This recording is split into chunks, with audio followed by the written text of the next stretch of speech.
Après les toutes dernières informations, intéressons-nous maintenant à l'atmosphère qui, depuis 48 heures, règne dans la capitale chinoise et dans sa région. C'est ce qu'ont fait nos envoyés spéciaux Georges Bottoli et Christian Hiraud.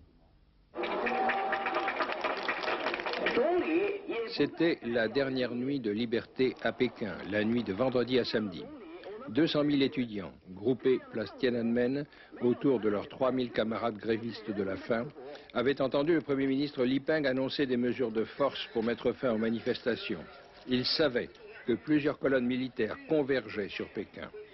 Alors, à 3 heures du matin, la consigne est tombée des haut-parleurs que la population se porte en masse en face des soldats pour bloquer leur avance. Et ce matin, à l'aube, les faubourgs de Pékin offraient un spectacle étonnant. Des colonnes militaires bloquées par des camions, des autobus, bloquées surtout par des grappes humaines, par des masses d'habitants, des ouvriers surtout, qui se sont portés à leur rencontre pour paralyser leur avance, bien sûr, d'abord, et aussi pour persuader les soldats, leur apprendre ce qu'est le mouvement pour la démocratie.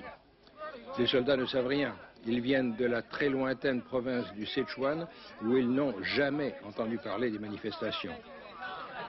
Plus loin, dans une atmosphère déjà presque campagnarde, une autre colonne s'est garée loin de la grande route.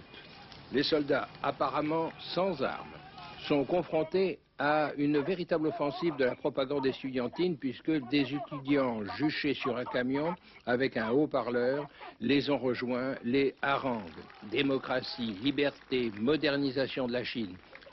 L'accueil est plutôt sympathique. Pour un peu, les soldats, les officiers même fraterniseraient avec les porte-paroles des étudiants. Ce samedi matin, le mouvement des étudiants, épaulé par une immense vague de sympathie de la population, a pu croire quelques instants qu'il avait gagné la partie. Quelques heures plus tard, la situation a bien changé. Les étudiants savent que les chars ne sont pas à plus d'1 kilomètre de la place Tiananmen. Et pourtant, ils sont là 400 000 au moins sur la place. Et leur détermination n'a pas faibli, elle est toujours aussi grande. Et c'est ça qui frappe dans ce mouvement. Ce mouvement étudiant, il est très souple, il est très non violent, pour dire le mot, mais il montre une détermination absolument sûre d'elle-même, la détermination d'introduire la démocratie dans le système politique chinois.